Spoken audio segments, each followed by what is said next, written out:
Good morning. সকলকে আমার ভালোবাসা এবং বড়দের আমার প্রণাম। তো আশা করি তোমরা যে যেখানে আছো ভালো আছো, সুস্থ আছো, আর আমিও ভালো আছি। তো আমি শরীর তো ভালো নেই। তো দেখো ওই যে ওখানে ঘুমোচ্ছে, তো আমি না ওকে এখন তুলিনি। তো এখনও বিছানাটা পড়ে রয়েছে, পরে তুলবো। আর পাখিটা দেখো কত সুন্দর না।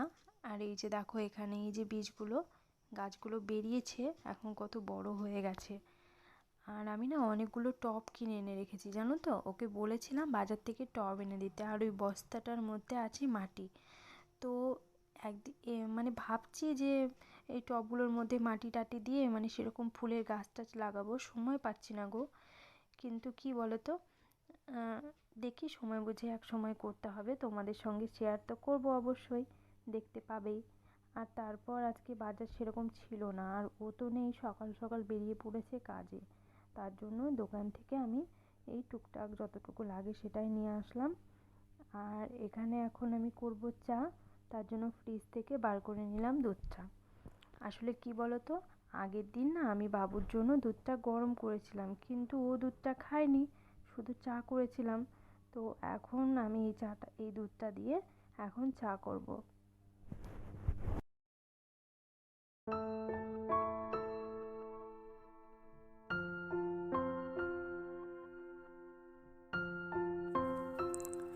তো এখানে আমি গ্যাসটা অন করে নিলাম। আর ওই যে নিচে দেখো আমার মেয়ে আমাকে ডাকছে, বলছে মাম্মাম তুমি আমাকে পুতুল দাও, আমি পুতুল নিয়ে খেলা করব। তো আমি ওকে বলছি কি, তোমাকে এখন খেলা করতে হবে না, তুমি তো ঘুম থেকে উঠেছো, কিছু খাওনি, তো ওপরে এসো কিছু খাইয়ে দিই। তো ও বলছে কি খাবে না, আসলে শরীরটা তো সেরকম ভালো নেই, তার জন্য কিছু খেতে চাইছে না। তো চলো আমি ওকে পুতুলটা আগে দিয়ে দিই, না হলে এক্ষুনি কান্না শুরু করে দেবে। এই যে ও মানে পুতুলটা চেয়ে আমাকে ওই দিকে চলে গেছে, এখন ওকে আমি ডাকবো তারপর আসবে, ওই যে। তো আমি ওকে পুতুলটা দিয়ে দিলাম, ও একটু খেলা করুক। তা করতে করতে আমি একটু চা করি, ওর জন্য একটু দুধ গরম করব।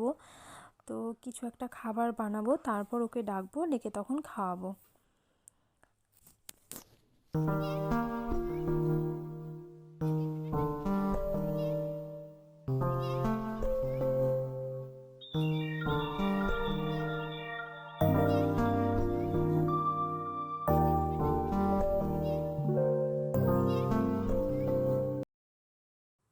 আর এখানে আমার চা এখন রেডি। তো চলো চাটা খেয়ে নিই। এই যে নিয়ে নিয়েছি সঙ্গে বিস্কুট, আর আছে চা। তো সকালে হবে এটা দিয়েই, এটাই খাওয়া হবে। তারপর দেখি কিছু একটা খাবার বানাবো, খাওয়া হবে, দেখা যাবে। তো চলো এখন আমি চাটা খেয়ে নিই, তারপর রান্নার দিকে যাব।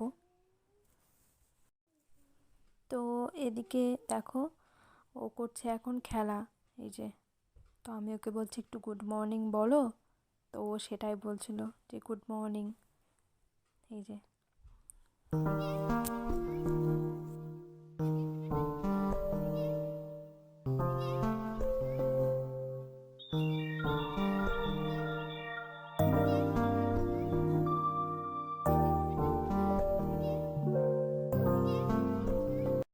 তো আমার এখন রান্নাও হয়ে গেছে, আর আমি এখন বাবুকে খেতে দিয়ে দিয়েছি, ও খেয়ে নেক, তারপর ওকে স্নান করিয়ে দেবো।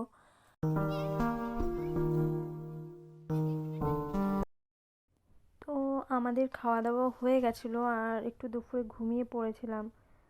তো আজকে কি রান্না করলাম সেটা তো তোমাদের দেখাতে ভুলে গেছি। তো চলো এই যে ওকে আমি ঘুম পাড়িয়ে দিয়েছিলাম, আর এখন ঘুম থেকে উঠে গেছি, একটু চা করব। আর তার সঙ্গে ও একটু দুধ গরম করব, বিস্কুট দেবো, তো ওটা খাইয়ে ওকে বসাবো পড়তে। আর এই যে দেখো ওখানে ঘুমোচ্ছে, এই যে। তো আমি একটু উঠলাম, আর পাশ থেকে উঠে গেছি, ও বুঝতে পেরে গেছে, বুঝলে তো, ও উঠে পড়েছে দেখেছো সঙ্গে সঙ্গে আমার সঙ্গে। তো ও এখন গেল নিচে, কারণ ও ঠাম্মি উঠেছিল ছাদে কাপড় পাড়তে, কাপড় মেলেছিল সেগুলো আনতে। তো ও এখন ওর ঠাম্মিকে দেখে ফেলেছে, তো এখন যাবে বায়না। তো আমি বললাম ঠিক আছে যাও, আমি দুধটা গরম করি, তারপর তোমায় ডাকবো, তুমি আসবে, তারপর খাইয়ে পড়তে বসাবো। তো বললো ঠিক আছে। তো যতক্ষণ ও নিচে থাকে থাক, ততক্ষণ আমি চাটা করে নিই, আর ওর জন্য দুধটা গরম করে ঠান্ডা করি, তারপর ওকে ডাকবো। তো চলো দেখতে থাকো।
তো এদিকটা আমি সন্ধেবেলায় খুলি না, কারণ মশা ঢুকে যায়, কিন্তু এই টাইমে তো রান্না করা হয়, তার জন্য খুলে দিলাম।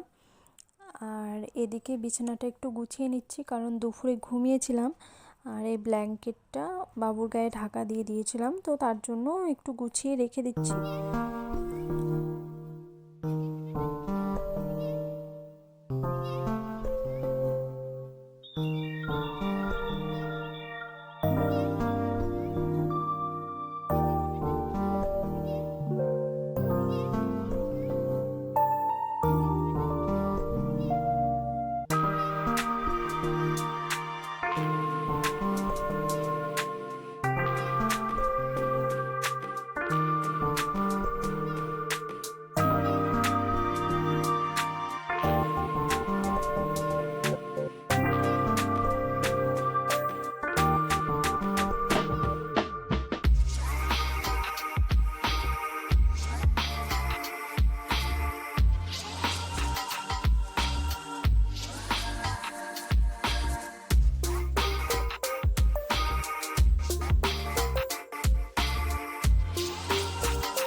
ওদিকে আমার চা করা হয়ে গেছে, আর এখন এই কৌটোটার মধ্যে ছিল বিস্কিট, তো বিস্কুটগুলো বের করে নিলাম, চায়ের সঙ্গে খাওয়া হবে। আর এই যে দেখো, এই ক্রিম বিস্কুটের প্যাকেটটা না এনে রাখাই আছে, খাওয়াই হয় না। ক্রিম বিস্কুট খেতে না আমার ভালোই লাগে না। ওই বাবু এক একটু যা খায়, কিন্তু সেরকম বিস্কুটটা খাবে না, ফেলে দেবে, ক্রিমটা শুধু খাবে। তো এই যে এখানে আমিও দুধটা আর বিস্কুটটা এনে রাখলাম, ঠান্ডা হোক, তারপর ওকে ডাকবো, ডেকে খাওয়াবো। আর এখানে আমি নিয়ে নিয়েছি চা, তো সেটা আমি এখন খাচ্ছি বিস্কুট দিয়ে। আর এখানে ছিল চলে এসেছিলো কাছ থেকে, তো এমনি জাস্ট ওর সঙ্গে একটু কথা বলছিলাম। তো আমি ওকে বলি কি তুমি চা খাবে, তো বলছে কি যে না আমি খাবো না। তো কি আর করব, চলো একাই খাই।